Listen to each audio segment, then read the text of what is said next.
Hey there, sexes and cuties. Happy Tuesday, gang gang. How's everybody feeling out there today? Welcome to Burn It Down with Kim Brown. This is the safe space where we set oppression ablaze and we know and understand that something that's a must, it must arise from the ashes. For the simple fact that, hey, we can't do this all the time. We can't do the living under oppression for the entire extent of our lives. Nope, we gotta to take the shackles off our feet so we can dance. I'm so happy to see you guys in the spot. I know we missed Friday's show, and I'm sure you guys can understand why, because I am not proficient at pushing the buttons to make the internet go. And like I tell y'all, pretty much weekly, this doesn't happen without Molly and Tunde. And last week we were missing Tunde. So consequently, half of the week shows did not happen. But I'm very glad that we are back. I'm so happy to see you all. Who do we have in the building? We have all kinds of people in the building. Latifah's in here. Hello, baby. Wendy is joining us. My bruv, Kev Z 24/7. Happy to see you, baby. Who else we got up in here? Chuck Diesel, of course. Perfect attendance, Chuck Diesel. Afra's in here. Afra. Hi, Afra. Anyway, Afra. The shit at the Kennedy Center. Look, check your, I don't know if you want the Kennedy Center. And fuck the Kennedy Center, by the way. I'm not in here promoting shows for the fucking Kennedy Center, but as a show comes to the Kennedy Center, Afra, MC Light presents a bunch of female MCs. I'm gonna tell Jared about this shit too, because his favorite rapper, Moo Fresh, is gonna be on that joint, along with a lot of the top black ladies MCs. So, Afra, I might have to find me a KN95 and brave the Kennedy Center on the inside to go check out the black ladies rapping in that upcoming event. But anyway, I'm so happy to see everybody up in the spot. Anna Hart, hello, baby. Nat A, I know you ordered your merch. By the way, guys, the Burn It Down with Kim Brown merch is officially live for everybody. So please click on the links. They live places around the internet and get you some BIDWKB swag. Of course, you know, we are black women led, INDEPENDENT. Do you know what that mean, man? That's us. We are black women-led independent media out here. It is so crucial and important that we get your support. So thank you all for helping us and get you some BIDWKB merch. Yes. As soon as I can afford some, I'm gonna get some too. But and by the way, it is very reasonably priced. So shout out to Tunde and the vendors, whoever the other people are, who, yes, I find the merch to be extremely reasonably priced. So it's not going to really hurt your pockets too much to rock some BIDWKB swag. Cool. Check this out here, y'all. We've got a great show for you today. I'm very excited to bring today's show for you specifically. So, you know, it's wild to me to hear so much concern, especially from, I don't know who the fuck, I don't even know who the fuck the left is, man. But let's say the political left, maybe not the far left, but the center left is extremely concerned about what's happening on the border of Ukraine with Russia encroaching. And guys, what do y'all think my take on Russia, Ukraine is? Yes, you are correct. Those are white people's problems. You have nailed that. You nailed that on the head. I knew we got a good, astute audience over here at Burn It Down with Kim Brown. Yes, those are white people's problems, and the whites will figure that out. Howsomever, right here in the United States, right here in North America, Canada, I know you've seen this a lot lately. The fascism. It's right here, baby. We don't have to look across the ocean. We don't have to look to Europe. We don't have to look to Russia. No, baby, the fascism is right here. And listen, it is not just the trucker convoy or even the January 6th insurrectionists. No, some of these fascists already occupy elected office. And today we're going to turn our eyes to Florida. Now, let me be clear. We are talking about this sort of on a case-by-case basis, sort of like my occasional, but yet occasional segment of Cops Ain't Shit. Periodically, we will revert back and do segments about Cops Ain't Shit when the time is right. And today, we are going to talk about how black people do not have rights in Florida. Now, let me be clear. Black people do not have rights anywhere in America. None. We're going to have First Amendment right, Second Amendment right, Fourth Amendment right, Fifth Amendment right. No, all that shit does not apply. Once the paper bag test has been enacted, and even then, you lighted in the paper bag ass niggas ain't walking out unscathed neither. Anyway, Black people do not have rights in general, but today we're going to talk about how and why Black people's rights are really, really under attack in the state of Florida. I want to bring to you our guest today. Now, just a heads up, I interviewed this guest earlier today, so we're about to witness a pre-recorded interview, but it was pre-recorded literally from lunchtime today.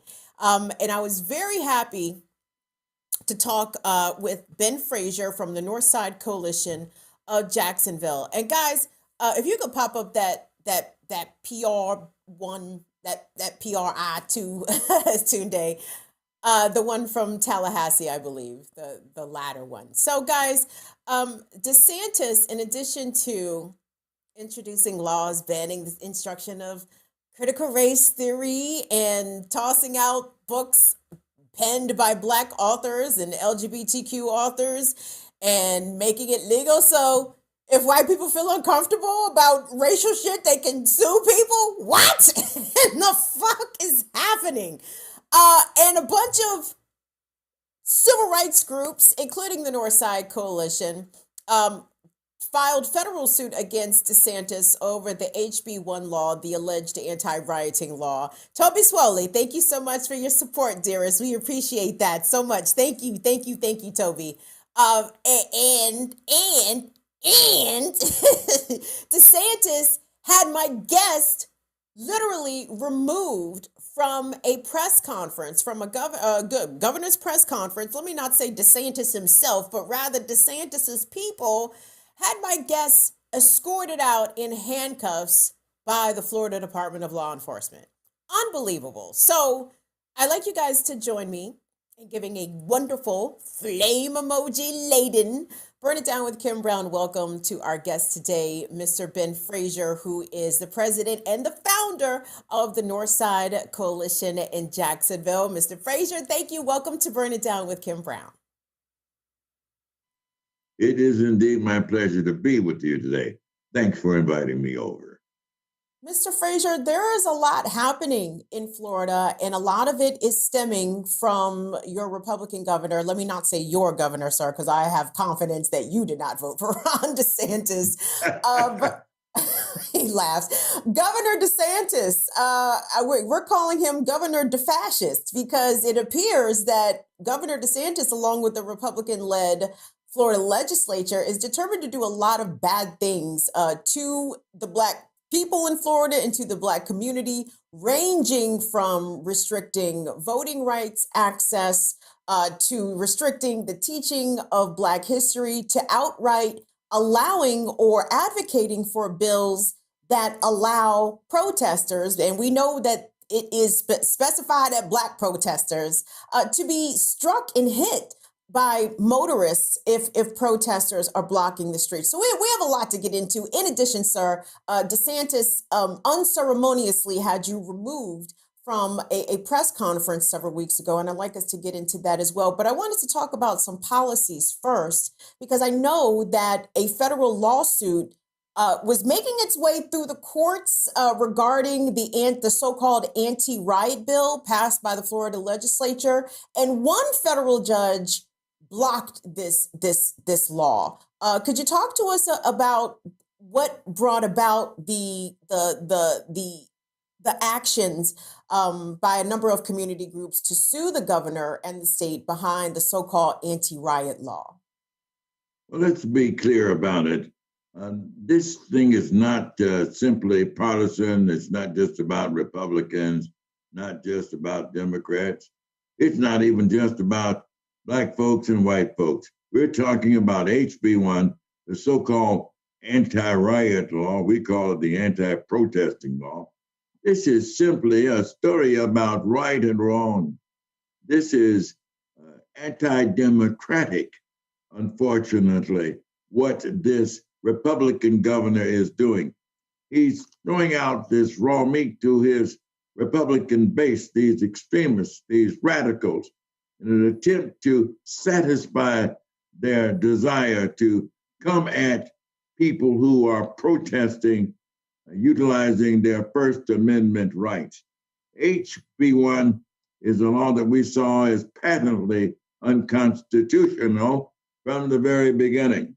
And for that reason, the NAACP Legal Defense Fund, the ACLU of Florida, the Community Justice Project out of Miami, and the Northside Coalition of Jacksonville, a total of 6 plaintiffs, we took action against this racist law called HB1.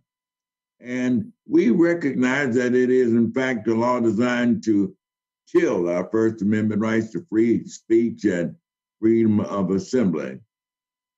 It came about with this law just as an attempt to deal with our protests, our boots on the ground, when we started protesting against the murder of George Floyd.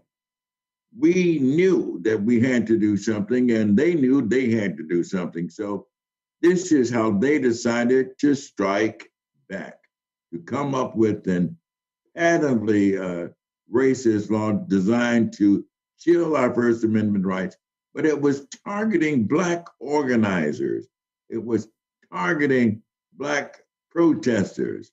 And they swore on their graves that it was not political. Of course, if you believe that, you also believe that grits ain't groceries, and you also believe that pigs can fly.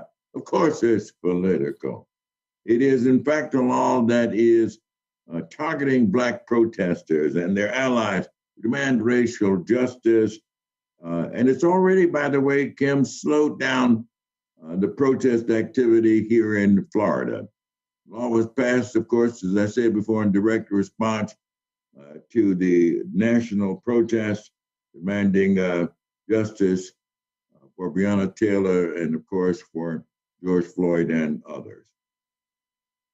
So, Mr. Frazier, so help me understand the chronology of this, because I know your group and the other groups you mentioned were plaintiffs in the federal lawsuit to block HB1, and a judge did, in fact, block that law. But is there another similar lawsuit pending, or is there another law that DeSantis is trying to get passed that resembles HB1 or has some similar elements?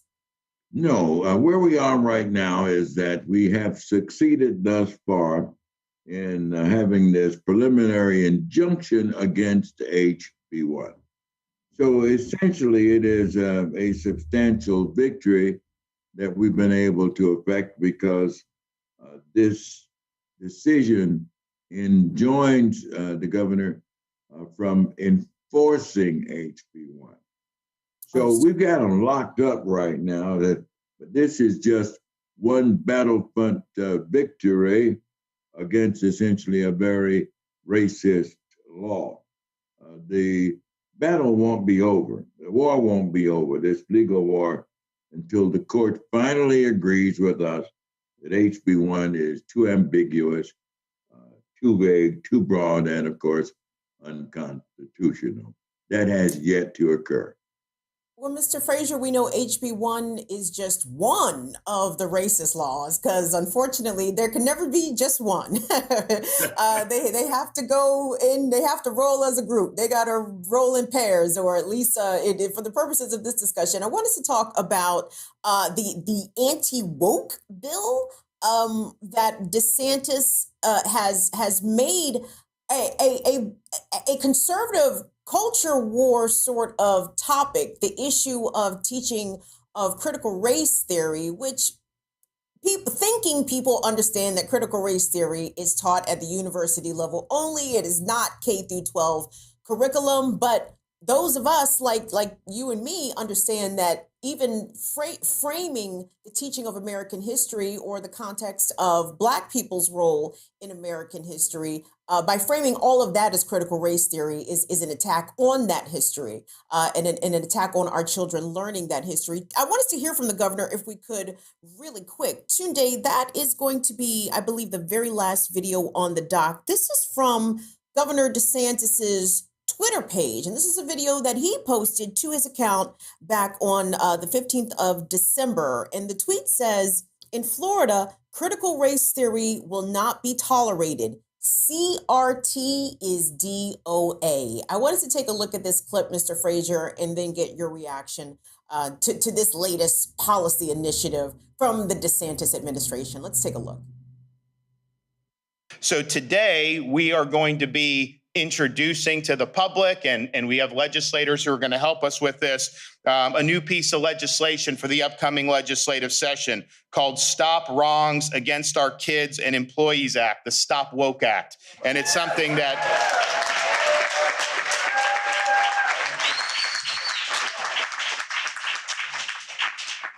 and this will do a number of things that are very important. One, it will put into statute the Department of Education's prohibition on CRT in K through 12 schools. No taxpayer dollars should be used to teach our kids to hate our country or to hate each other. The omission or the ignoring of American history is not teaching hate. It's actually teaching the truth, the very unholy truth about the United States and how it has come to power. And Mr. Frazier, I'm curious your reaction. I mean, the governor already said there that the teaching of CRT is already prohibited through the Florida Department of Education. So why even take this step to try to enact a law codifying that? This has big Jim Crow vibes, Mr. Frazier. Why, of course it does. But understand this much what you're dealing with. You got to be able to read through the lines, in between the lines when the governor speaks. First, you need to recognize whenever he moves his mouth, he's lying. That's number one. Number two, you need to recognize the code language that he uses. He talks about our people. He talks about our children and not wanting to allow them to be taught these pernicious ideologies. The bottom line, once you translate, once you interpret what he is saying when he says our people is white people, our white people. When he talks about children, he's not talking about black children. He's talking about our white children. Understand this much. This program, which he has already started out with the school board, the state school board, he called it the benchmarks for excellent student thinking, is all an effort to stop teachers from teaching the truth about slavery, the truth about racism and other racial matters. It is all simply a political propaganda campaign being propagated and promoted by this governor. We simply believe that teachers should be allowed to teach the truth about the horrors of history, like the Trail of Tears, like Rachel lynchings, 4,000 strong in this country that we know about, a hideous ideology of white supremacy. What they're attempting to do is to sanitize history while injecting it with some conservative propaganda. This governor is utilizing his administration, this Board of Education here in the state of Florida, to attempt to whitewash and to cover up the truth about history. Our public schools should not be allowed and used by politicians for their own political purposes. That's exactly what this governor is trying to do. He's attempting to control and to direct how American history is taught in Florida. He feels that students should not be taught the truth about racism, should not be taught the truth about discrimination. We disagree with that. We believe lessons about colonialism, white supremacy, and racial oppression should be taught. Why? Because it's the truth. It actually happened. Nobody is making up these stories. It is what they have taught us for so long. The governor talks about discomfort and making white folks feel uncomfortable. How uncomfortable do you think it must have felt while we toiled in the fields of the Southland when we were there chopping down trees and picking cotton? How uncomfortable was that? Blood, sweat, and tears. How uncomfortable was it when we came over here in the belly of a slave ship? It was quite uncomfortable. And the nerve of him to talk about making white folks feel uncomfortable now. We did it all. We did the hardest work. We mopped the floors. We suckled their children. They mistreated us throughout it all. And now he talks about Stop Woke Act. It's a bunch of baloney. That's all it is. Let's call it what it is, folks. It's hogwash. And if I was a cursing man, I'd call it something worse than that. Well, you're on the right show to do that, Mr. Frazier. So please don't hold back on my account. But let me ask you this, because I mean, really, what I'm hearing out of DeSantis there is that the teaching of racial injustice and racial hatred in this country, or at least in the state of Florida, is going to be criminalized, and there will be actual penalties if white parents, and let's be clear, when like exactly like you said, Mr. Frazier, when DeSantis talks about parents and our kids, he's talking about white parents and white children.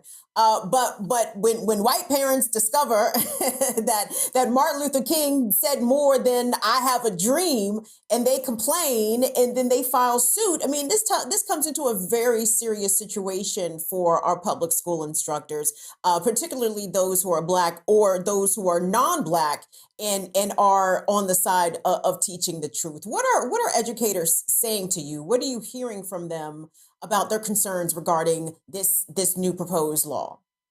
We recognize, and I think educators, not only in the state of Florida, but throughout the United States, recognize that classrooms should, in fact, be culturally responsive. Culturally responsive. In addition, we believe it's very important that our students be taught the value and importance of critical thinking. They should be taught to evaluate. They should be taught to re-examine. They should be taught to review history. It's all directly interconnected, these issues of race. You mentioned it before. If you look at what is happening in the state of Florida, you can see these various bills being introduced and signed into law by DeSantis, and you recognize that they're all connected. You can connect the dots. They are, in effect, racism and fascism all linked into one. We should not walk through this valley of death and not recognize the danger which this governor and other far-right extremists are leading us down with this propaganda, and that's what it is. They're not only trying to inflict damage on people of color, but they're trying to bamboozle white folks into thinking that they should be against Black people and people of color and the truth being taught. That is ridiculous. I'm hopeful that there will be an awakening with regards to white folks in this country in a way that we've never seen it before. They begin to recognize that some people are leading them down the path of injustice, and it's simply wrong. Mr. Frazier, I wanted to ask you about an incident that happened earlier this year, the first week of January. I believe I'm assuming you were in Tallahassee for a press conference for Ron DeSantis, and you were approached by a couple of the governor's aides, and eventually you were escorted out by law enforcement, by the police. I could not believe when I was looking at this clip as it was circulating online. And we're going to take a couple minutes to look at that, Mr. Frazier, if you don't mind. And again, it's for everyone watching, let me give you a trigger warning, right? This is a trigger warning for the way that Black people are treated when they attempt to hold power to account. The way in which Black media and people who represent the press can be treated when they ask questions of powerful folks, particularly powerful white folks, who do not like the questions that are being asked. So these clips that we're about to see were taken from two journalists, one being Leah Shields, who is a reporter at First Coast News, and the other one from reporter Brianna D. Andrews. So Tunde, if we could please take a look at these clips back from the 4th of January of 2022. I understand that, We sir. have a right to ask questions understand that. of the governor, But we have- who is a public official, he's an elected official. We should be able to ask questions. It's not about the question, sir. So what is it It's about? about disrupting the press conference. No, We've nothing has already- been We've disrupted. already had somebody run around in here with a sign, call us QAnon, make fun of everyone, call everyone names. Sir, I'm not there's- gonna do that. I've And already nothing has had- been disrupted, sir. You haven't even started a news conference. Nothing has been disrupted. You're making provisions for something that has not even happened. Are you claiming that it will not happen? Sir, I'm telling you that you need to conduct your news conference and that the people are here to hold this governor I accountable. understand, sir. Yes, I do understand. yes. We're here to hold the governor accountable. Yes, we are. But there are proper ways to do it. What's the proper way, sir? Not to follow our First Amendment rights? All I'm asking- Public expression, sir, is critical It's true. to a functioning I'm democracy. not arguing that, sir. This governor has stood against our rights to protest and to assemble peaceably. It is wrong. There's a lawsuit against it already. And here you are attempting to stop the people from holding this governor It's not accountable. my intention. We are here to tell you that this governor is attempting to stop our rights to protest and to assemble. It is wrong. We will not Be stand for it. accountable. You We must are be held standing accountable. against it. Yes. We have a right, our First Amendment rights, we can express them peaceably. And that is, sir, what we are doing here. This governor is It won't be an, disrupted. this We're governor, not disruptive. this governor is an enemy of the people. Yes, he is. Yes. He's against what, So is he an enemy or is he working for you? sir, he's an enemy of the people and you too are an enemy of the people. Yes. Yes, sir, you are. You're attempting to stop us from gathering peaceably in a public building. That's That, right. sir, is appalling and absurd. This is a public meeting. This is a public official. And we This have the is right a to be public here. building. Yes. We have a right to Yes. be here, and we are not moving.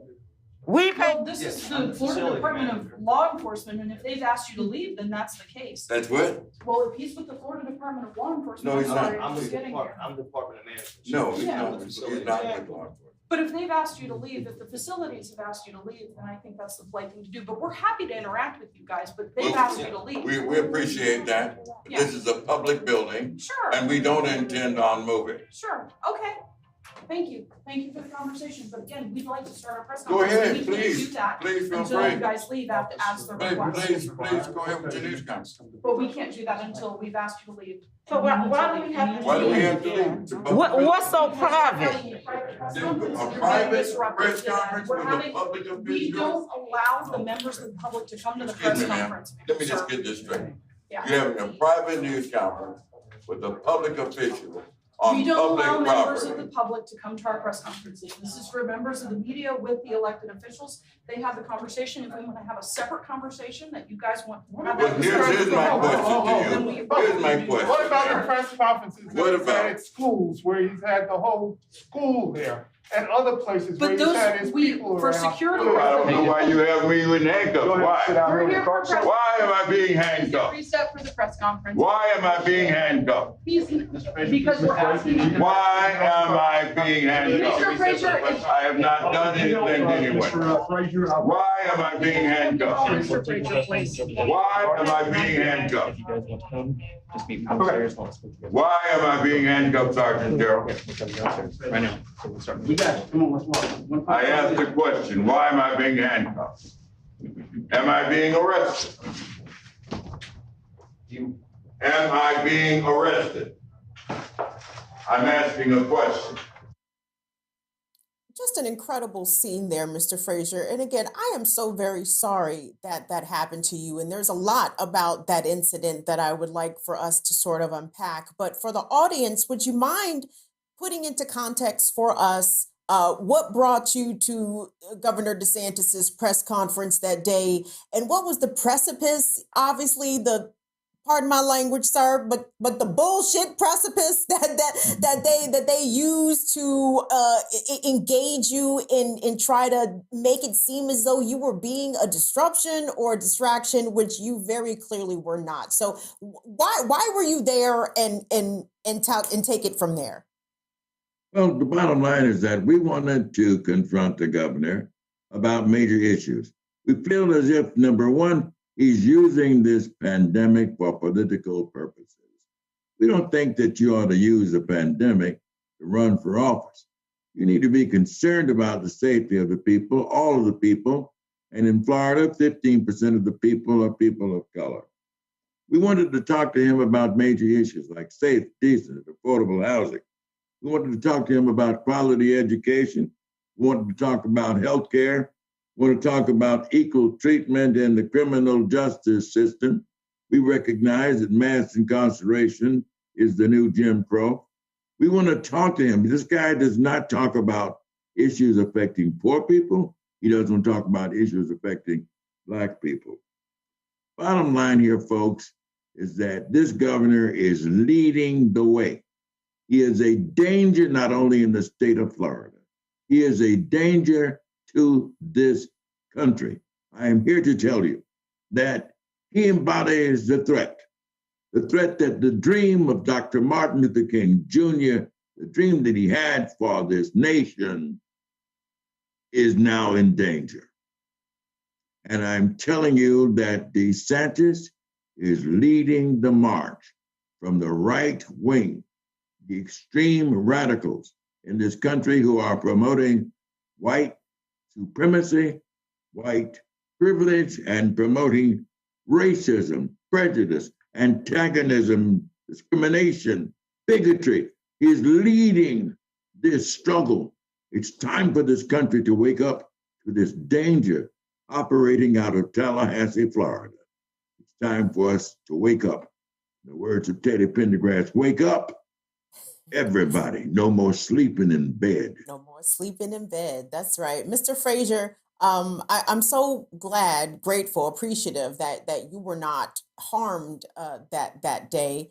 But you know, your act of very dignified resistance there. I mean, I have to commend you, because I was getting heated watching that clip. I was like, oh my gosh, maybe this man will flip over a table, but then that would be really bad because they already got the police on him just for standing up and speaking his mind. Talk to us, Mr. Frazier, about the resistance, about the organizing and the activism that is happening in Jacksonville with the Northside Coalition, and that is happening also across the state on different issues, resisting the fascism of Ron DeSantis. Talk to us about what the Black resistance looks like in 2022 in Florida. Well, allow me to tell you that we should not be surprised that cities like Jacksonville, Florida could be ground level zero for activism in the United States. They didn't think it would happen in Montgomery when Rosa Parks stood up. Who would have ever guessed that it would happen in places like Selma, Alabama? Who would ever think that it would happen in Montgomery? Who would ever think it would happen in places like Mississippi? I'm here to tell you that there is an activist movement going on right now, and it's starting out in Jacksonville, Florida. We're calling on people everywhere, other activists, to join with us in this struggle. What we're doing is not unusual, folks. It's not unusual at all. We've had other activists who have preceded us, names like Medgar Evers, Fannie Lou Hamer, Reverend Joseph Lowry, Andrew Young, Julian Bond, Stokely Carmichael, Huey Newton, Ida Barnett Wells, Harriet Tubman. Folks, we're simply accepting the baton in the relay race of history. It's no more sleeping in bed. We need you to answer your call. Your talents and your skills are needed.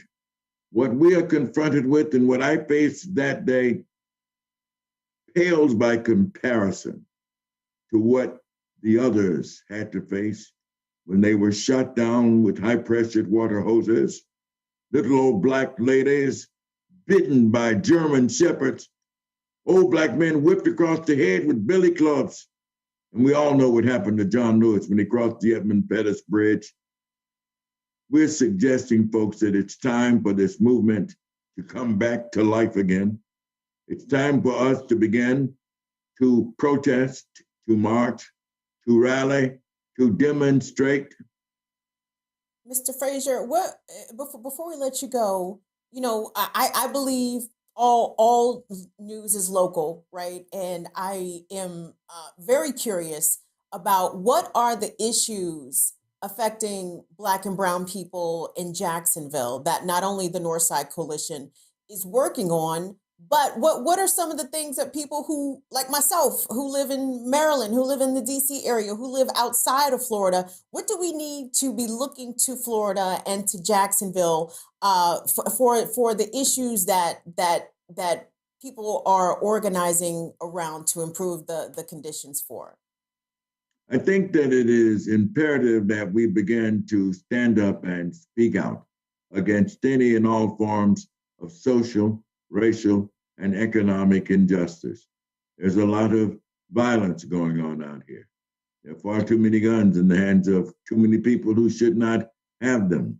But we also understand that there is a direct connection, an inexplicable link, if you will, between crime, violence, poverty, unemployment, economic degradation. We've got to begin to do something different in neighborhoods from sea to shining sea as it relates to economic revitalization and redevelopment in our neighborhoods. We must take over our streets again. We must begin to care more for one another. We must begin to fight economic injustice, which is what Dr. King had done for so long. He's trying to get it going with the Poor People's Campaign. Reverend Barber's got it going now. We need to support that effort. There is, in fact, a fusion coalition that we must begin to join in. We've got to stop these ridiculous fights, these egotistical, maniacal fights. Pride, push it aside. Leave your ego out the door. I always say, Ms. Kim, I always say that our collaboration begins where our messages and our missions intersect. I am suggesting that there should be much more collaboration between people of color, particularly Black people, as we move forward. The Black body politic in this country has to change. We must begin to work together in a way that we never have before. I'm suggesting and making the clarion call from Jacksonville, Florida, let's begin this fight again. Let's begin to recognize that this is not just a moment. This is a movement. And lastly, Mr. Frazier, out of the protests from the year 2020 after the murders of George Floyd and Breonna Taylor and Ahmaud Arbery, the call to defund the police was very loud and clear coming from the streets from every corner of this country. But it seems as though over the past year and a half, there has been a political rebuke of defund the police. It has been characterized by some of our Black leaders as being a catchy slogan, when in fact it is a very specific policy demand. Recently, I know Congresswoman Demings does not represent Jacksonville, but she's a Florida congressperson representing the Orlando area and a former police chief to boot. And Val Demings recently tweeted that the police lack sufficient resources. And Mr. Frazier, I'm certain, even though I have not verified this independently, but I'm pretty certain that in Jacksonville, the police department overwhelmingly get the lion's share of city resources, more so than public schools, parks and recs, public health, more so than other things that would actually, more so than departments and areas that would actually help to benefit and improve people's lives, more so than the police, which is just to criminalize us, to put us in jail, and to continue to have Black people behind the 8 ball, the figurative 8 ball. When you hear Black politicians calling for more police funding, is that in any serious way addressing the very real issues affecting our community? Well, there's some very confused people out here. And on some issues, many of the people confused are Black. Bottom line is that we're pushing for more trust, transparency, and accountability. And we don't care whether they're Black, white, green, or what their gender is. What we're looking for is trust, transparency, and accountability. In Jacksonville, Florida, the police budget is $500 million. You heard me right. $500 million. We're suggesting to Val Deming than any other politicians or anybody who has that train of thought that money can be better and more well spent. That's all we're suggesting. We think there should be more money spent for housing. I'm not going to get hung up on the word defund the police. Let's talk about reallocation of those funds to go to the people. God's sakes, give more power to the people. I say give the people a place to stay where there are no rats and roaches. I suggest to you that we need to be more concerned about our children. They are our future. We must teach them right and help them lead the way. We need to be more concerned about their education. We must begin to mentor those children. We need to be concerned about mental health issues. It's a major issue in the community. We need to be concerned about economic revitalization and redevelopment. Damn it, I want my piece of the pie. What am I waiting around for? Been waiting around for too long. For generations, we've waited around, and we get the short end of the stick. We get pushed to the back burner, if you will. That's not fair. It is unfair. It is racism. It is, in fact, structural and institutional racism, and we're not going to put up with it. We've got to let this white power structure know. These big ballers and shot callers, these captains of industry know that if we need to begin an economic boycott in Jacksonville, Florida, that spreads to the north, the east, and the west against any particular entity, or to tell people not to come to the state of Florida, we're going to do it. It's time for us to tighten up the reins. Stop spending our money in places that mistreat us. Man, come on, wake up, smell the coffee. If your politics are disagreeing with ours, then guess what? We're against you. We are not going to wait until you lead us 2 by 2 into a stadium with your fascism, your racism. No, we're not going to put up with it any longer. We're demanding justice for people and for Black people, not only in Jacksonville, Florida, but throughout the United States of America. Remember, I'm suggesting we accept the baton in the relay race of history. And I remind you all that this is not just a moment. This is a movement.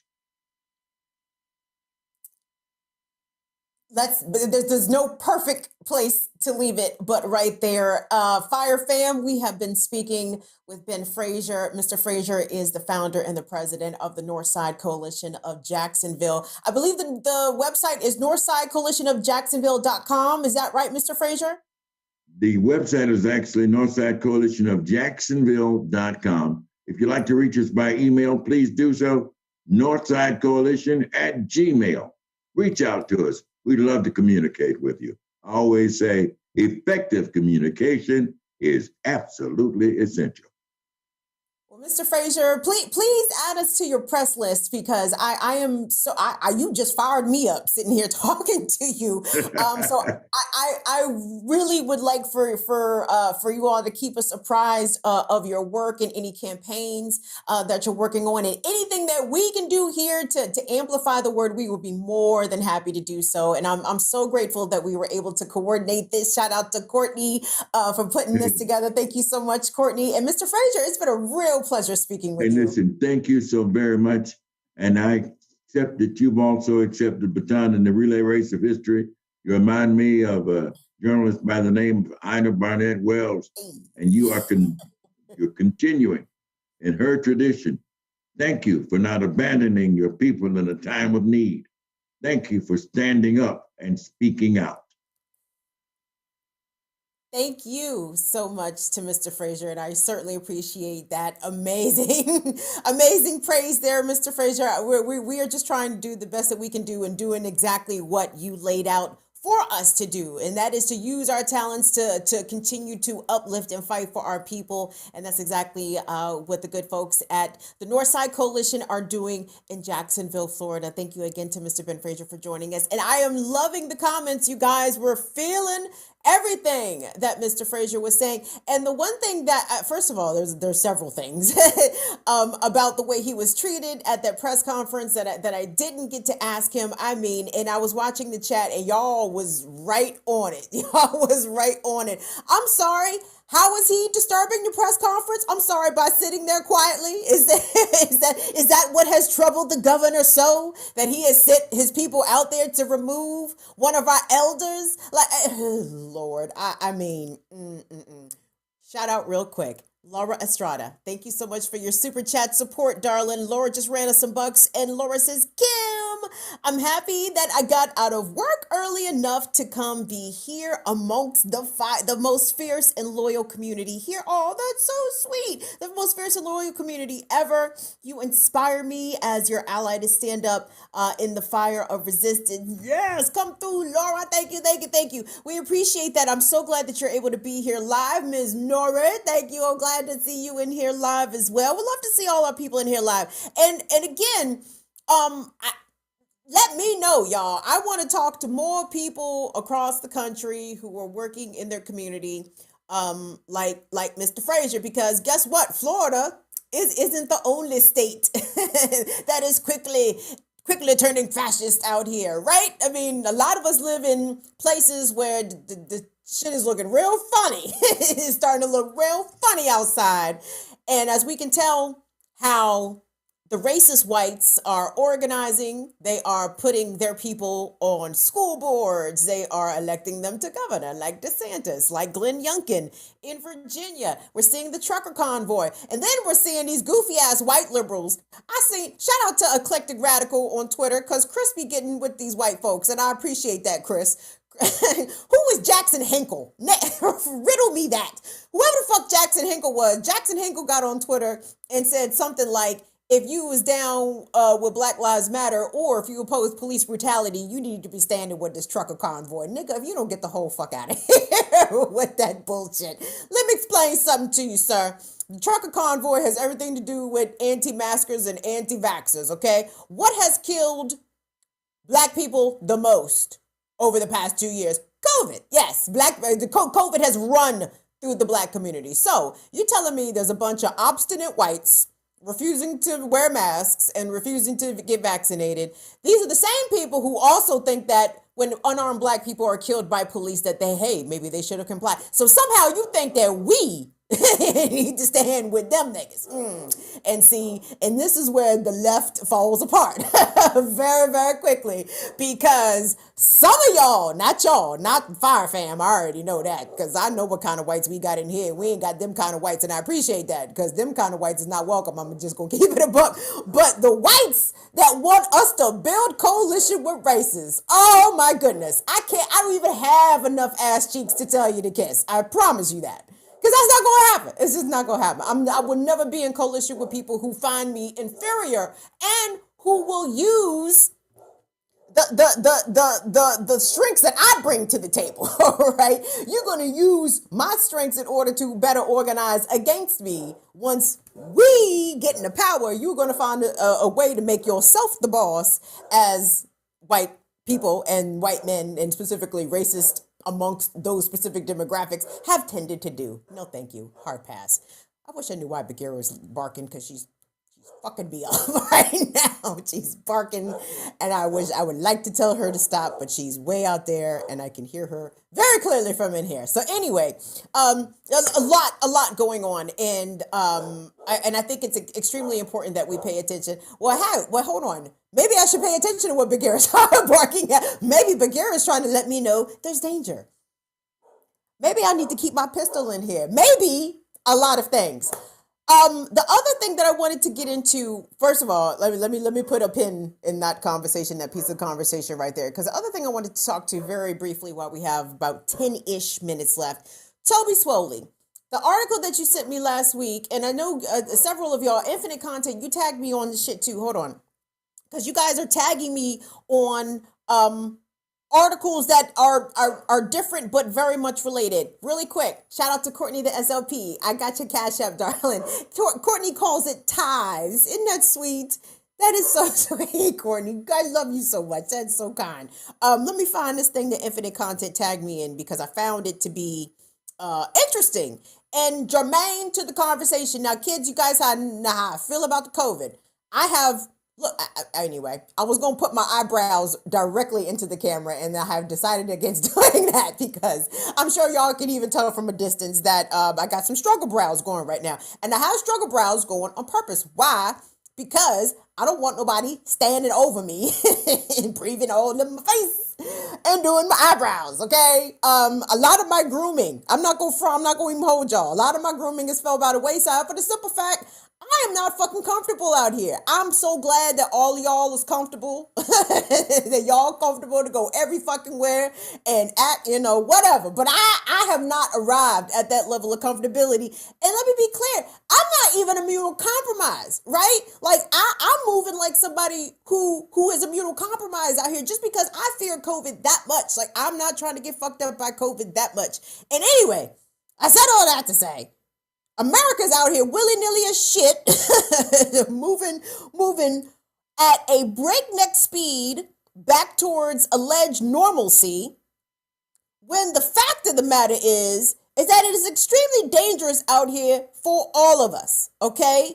All of us. COVID, for the millionth time, is not a bacterial infection. You are not going to amoxicillin your way out of fucking COVID, okay? It's a virus. It lives in your body.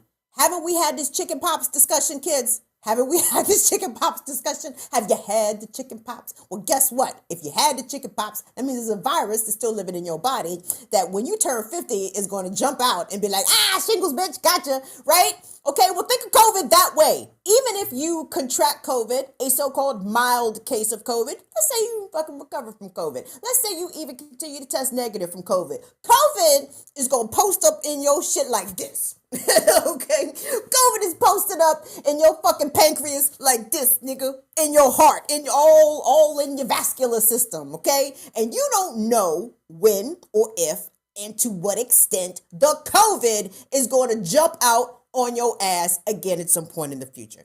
And Infinite Content sent me this shit, and I'm gonna confess, I haven't parsed it thoroughly, and I'm going to confess. I'm operating off the headline, and I'm not ashamed to I'm not ashamed to admit that to y'all, that maybe I should be. But it rang with some truths.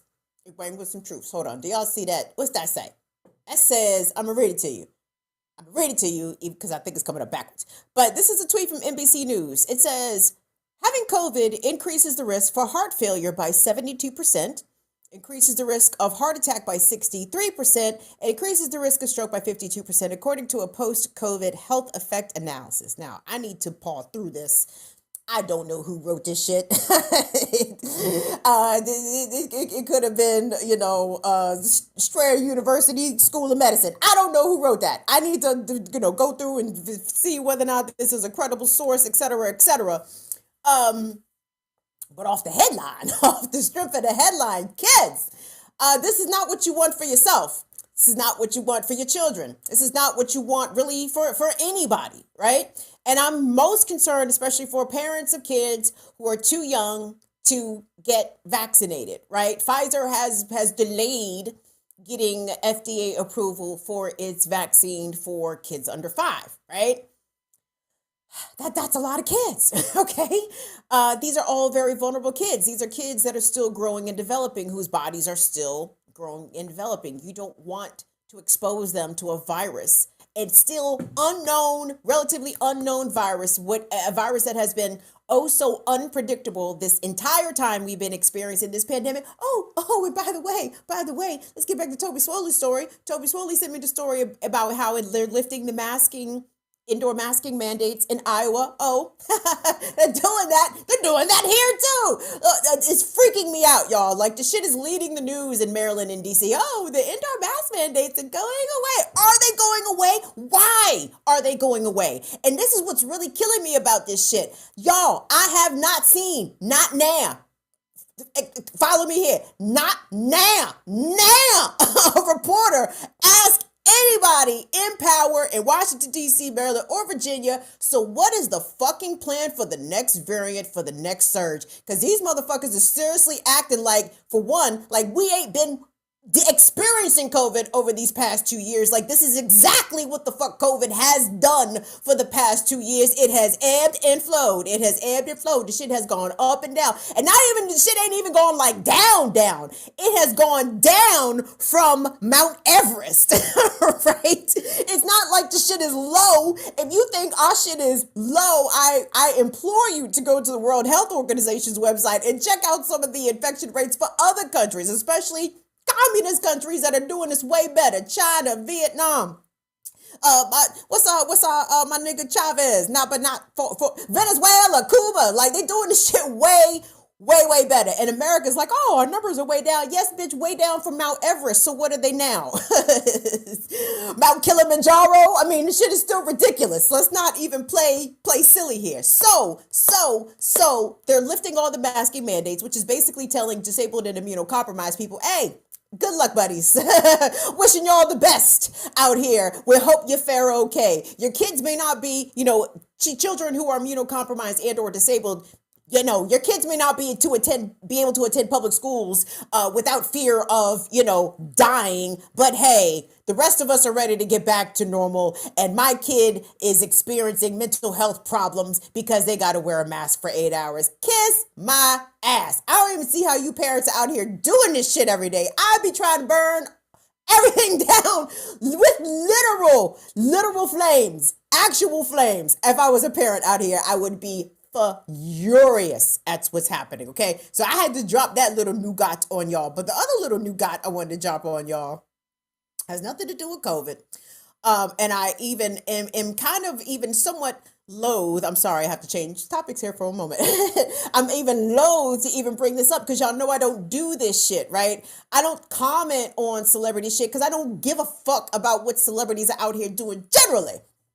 Unless it has some cultural relevance or some sort of cultural impact, which this does. Let me explain something to y'all. I don't know what the fuck Kanye West is out here doing, but I think that we all, as viewing members of the public, need to be extremely concerned because what Kanye and the way that he is treating his wife, his estranged wife, is extremely bad and harassing and extremely abusive. And I don't think that it is something that we as the public should just blow off like, oh, it's those silly celebrities are at it again. No, the shit that Kanye doing is really fucked up, okay? And if you are familiar with how abusers work, you recognize this as abuse. Okay, and some people will be like, oh, well, she's not said that he's abusive. No, she doesn't have to say it. And I hate to even put this caveat out here because it's a little tacky for me to do so. But I feel, fuck it, I can be tacky sometimes. I mean, fuck it, whatever. I'm not a Kim Kardashian fan. I'm not. I don't pay attention to what the Kardashians do, whatever. But the shit that I am able to glean, because for reasons, Kim and Kanye's business is regular news. Like, they report this shit on the 5 o'clock fucking news. Like, this shit is like everybody needs to know what's happening with Kim and Kanye, right?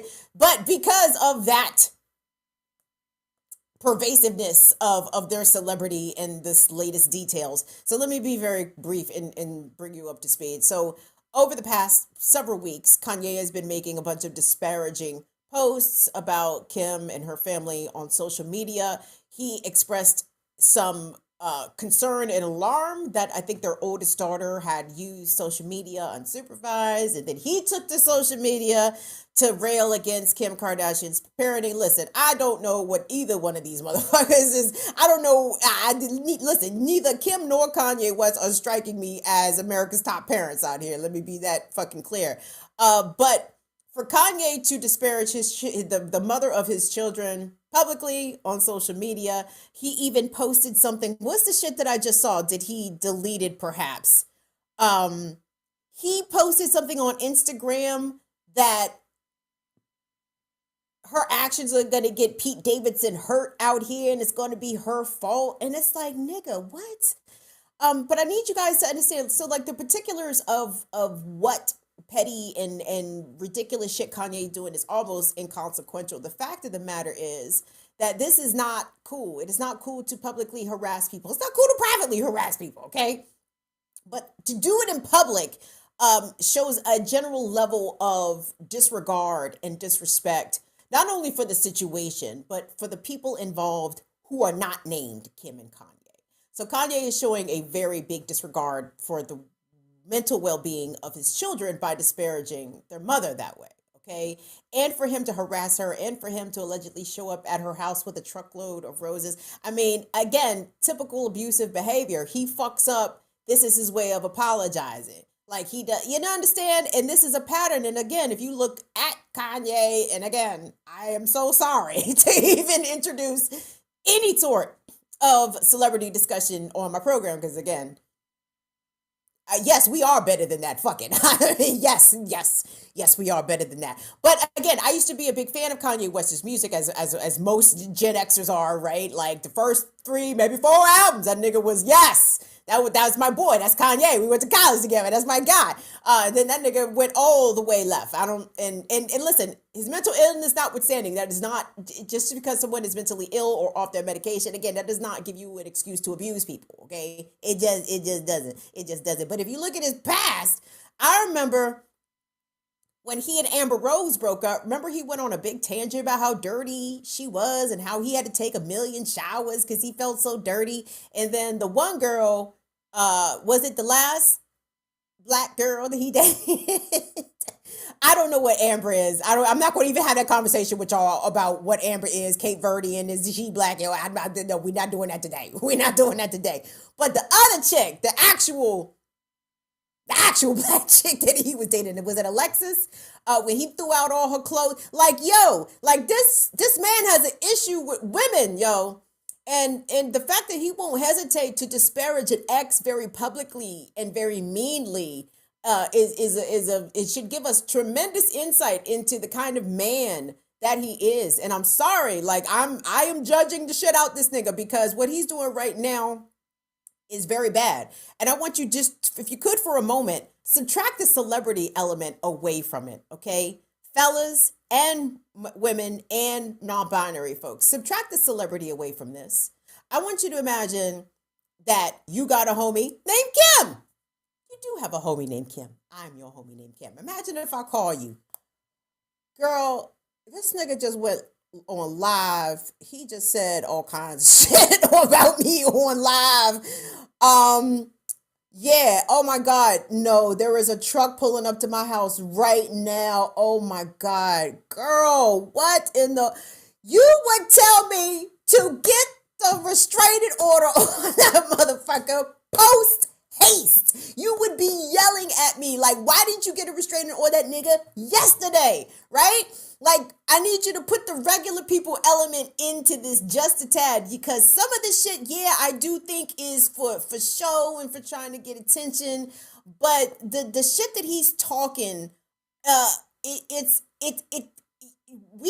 our antenna need to be going up and paying attention, right? Because it's giving me big, let's say circa 1991, 92. Oh, that's just OJ being OJ. What? You know what I mean? Like, no. We don't want that. That's just Kanye being Kanye. That's just Kanye making idle threats. That's just Kanye buying guns. That's just Kanye rolling by Kim's house at 3 o'clock in the morning with the headlights on. Like, no. We are not going to. That's just that nigga over abusive sort of behavior. So that's it. That's all I got. And that's what I wanted to leave y'all with. So thank you all, Fire Fam, for fire famming it up with me today on today's show. Special thanks again going out to Mr. Ben Frazier from the North Side Coalition of Jacksonville. Please check them out online and get involved with some of the work that they're doing down there in Florida. And really quick, guys, just a reminder, you can join me tomorrow morning for the Remix Morning Show over there on Black Power Media, 8 a.m. Eastern time. I hope to see y'all in there bright-eyed and bushy-tailed along with my comrades, Dr. Jared Ball, Jacqueline Lupon, Kabal K. Franklin, Kalanji Changa, and of course the ear doctor, spinning up the good tunes, wheeling up the good tunes for us. So come join us tomorrow morning on the Remix Morning Show over on Black Power Media. All right, guys, Friday. I know I lied to y'all. I told y'all Dr. CBS was going to be here today. No, because I don't know the days on the calendar. So she will be with us for Friday. And we're going to be speaking about W.E.B. Du Bois because it is Black History Month and his birthday is approaching. But I'm trying to process Du Bois from the lens of Black expatriation, right? Now he died in Accra, but he lived a long time in the U.S., right? And I always wonder, why didn't he just roll out like way sooner? But there was an obligation, there was a duty to American Black people that he felt. So I want us to talk about that. Like, as America, do we stay here and fight for this fucking rotten ass colony? Or do we try to marshal our resources and go elsewhere? Do we try to immigrate elsewhere, right? Because the difference between the immigrant and the expat is your country of origin, is it not? So anyway, I'm looking forward to talking to CBS about that on a Friday. So anyway, guys, I love you all so much. Thank you all so much. Thank you for your super chats, and we appreciate all your patronage. Thank you, OB. I appreciate you coming through. David Silberg, love you, baby. Afra. I love you so much. And who else do we have up in here? Yuakata, thank you, darling. Of course, Dawn, my darling. Hey, Vespa X.